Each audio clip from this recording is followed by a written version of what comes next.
Hello mga guys. Ayan. Magbibilad na po tayo ngayon ng aking daing. Ayan po. Ayan, ready na siya. Ibilad na natin.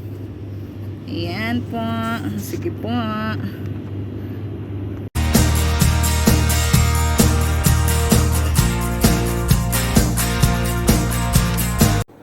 Ayan mga guys, yan ang aking gagawing daing for today. Ayan po siya. Charan! Charan! Ayan, tapos, Inaalis mo pa yung ano? Yung bituka? oo, oo. Tsaka hasan. Umaya. Tatanggalin ko siya. Diba? Crunchy kasi daw yan. Yan ang gusto ni Ed. Lahat daw nakakain. Mas crunchy pala yung maliliit. Kasi sa malalaki, di ba, may laman. Ilang kilo yan? 4. Magkano ang per kilo? 8. Mura lang ang isda. Diba? Wala akong nakitang gagawing tuyo. Kagabi may nakita na ako kung paano. At saka ito kung paano gagawin. Para hindi siya mengemoy.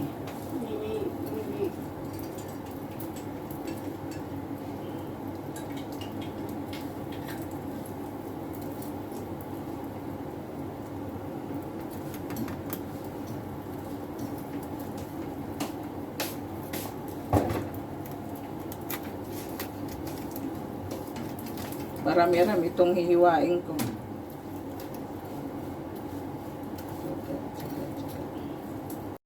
Po mga guys, tanggalan na natin ng hasang at bituka. Lahat ng mga nahiwa ko na daing ko na. Yung mga nagawa kong butterfly. Yan po, unti-unti ko nang tinatanggalan ng hasang at bituka. At pagkatapos po nito ay huhugasan natin ng ilang beses. So pakita ko sa inyo kung paano. Medyo maano lang busisi at saka matagal ang pagtanggal ko ng hasang at bituka. Pero mabilis din yan matapos. So mag-spend ako sa dami kasi ng isda na nabili ko. So mag-spend ako dyan ng oras, mga 2 hours sa paglilinis lang ng isda, paghihiwa, tapos pagtanggal ng bituka. Ayan, after that hugasan. Medyo mabusisi kaya buti na lang hindi busy ang kusina namin, kaya ayan, ginagawa ko siya, walang istorbo. At ang susunod po niyan, hugas-hugas to the max para malinis po, para makita nyo po. At para din po, yan, pinili ko po ang maliliit na isda kasi nga request po siya ng aking regular na bumibili sa akin ni Suki. Mas masarap daw siya kisa dun sa malalaki kasi crunchy siya pag na-fry. Kaya, ayan po. Para din po dun sa mga hindi pa nagsusubscribe sa aking channel, paki-subscribe na lang din po at share sa aking mga videos. Yan po mga kapatid. Next, ayan na po.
Kahit gaano karami o kailan. Yung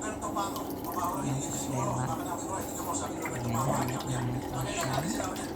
Hanggat magtuloy yung asin. Bigyan natin nagugasan ng mga isda.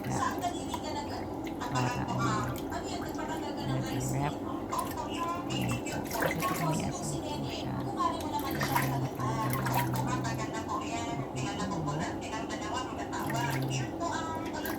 i-ano pa natin ito ipipilad. So, tapos na yung isang hugas. Ano naman tayo ng pangalawang hugas. Same din na procedure ang ginawa ko. Nilagyan ko rin siya ng asin. Ng tubig. Ano ko yung isda. Binabad. At isa-isa. Pinuhos ko nga pala yung nakugasan ko ng una. So, ngayon, nasa langgana. Yung tubig dyan, nilagyan ko rin siya ng asin. Same procedure. Kaya pag kumawa kayo ng daing or tuyo, ganitong procedure ang gawin nyo. Huwag kayong direkta sa clip na hugasan ng isda. Kuha kayo ng tubig, lagyan nyo ng asin. Ayan, daing may natutunan naman kayo para sa akin. Maganda talaga at effective siya. Dahil sa akin naman kayo order since nalagyan na siya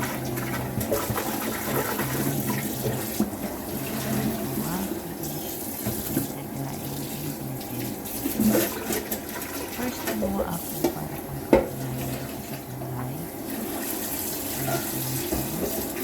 Gusto ko ng mga kasama ko dahil hindi siya maalat.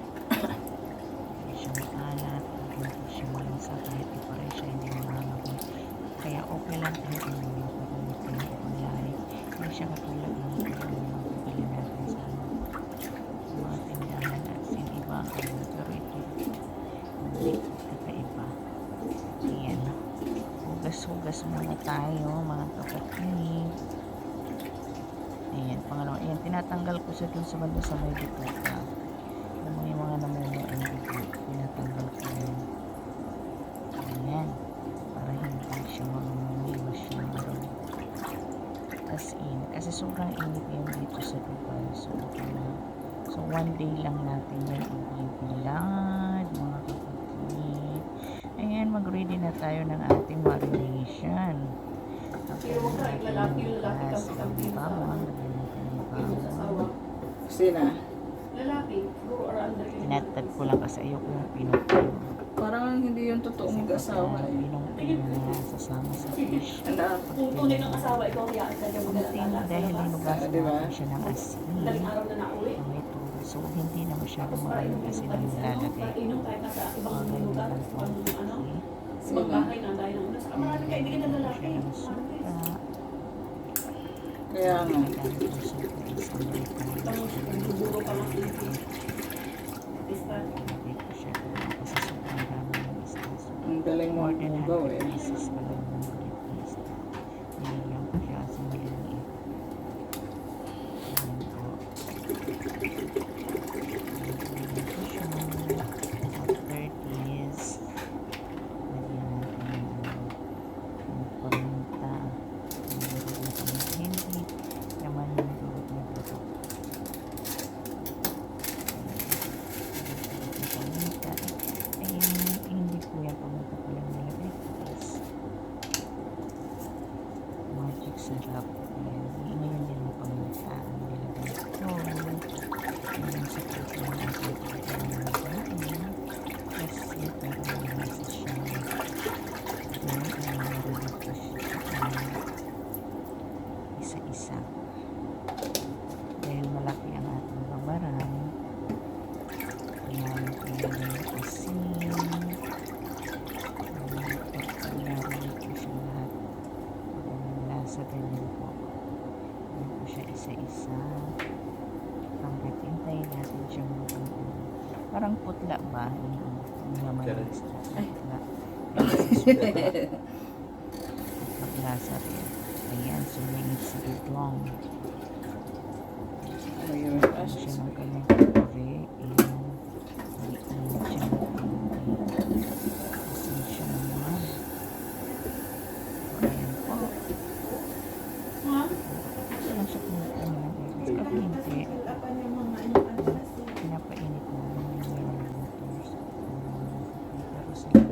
Ayan na po. Hiniway-hiway po siya. Ayan yung mga nagagawa ko. Pinapabot ko siya. Tapos ilagay ko siya sa lagayan. Ayan mga guys, ito na siya. As you can see. Ayan na po siya. Bibilad na po natin ngayon. Marinate ko siya ng Let's 40 go. minutes, almost 1 hour. Ayan po mga kapatid. Bibilad na natin siya. Ito po, ayan ang ginagawa ko. After, medyo siya maliliit, kaya ano natin, hindi ko siya masyadong minarinate. Enough lang yung yung 30 minutes kasi mag-absorb na yung yung suka. Ayan, maputla na. Maputla na siya. So, ganyan natin. Ayan po. Ayan. Ganyan lang po siya. As you can see po. Ayan, sobrang init dito sa rooftop. Kaya, ginagawa ko. Ayan, may sombrero, may jacket, para hindi sobrang init, hindi masunog yung ating kutis. Ayan po. Sige po, bye bye. Thank you sa aking panonood. Update ko po kayo mamaya pag pinihit ko na yung aking daing. Okay po, babos. Ayan po siya, oh. Ayan. Medyo maliit kasi request po ng regular customer. Gusto daw niya yung mas maliit kasi nga siya crunchy pag na-fry. Kaya ito, medyo maliliit ang binili ko. Bye!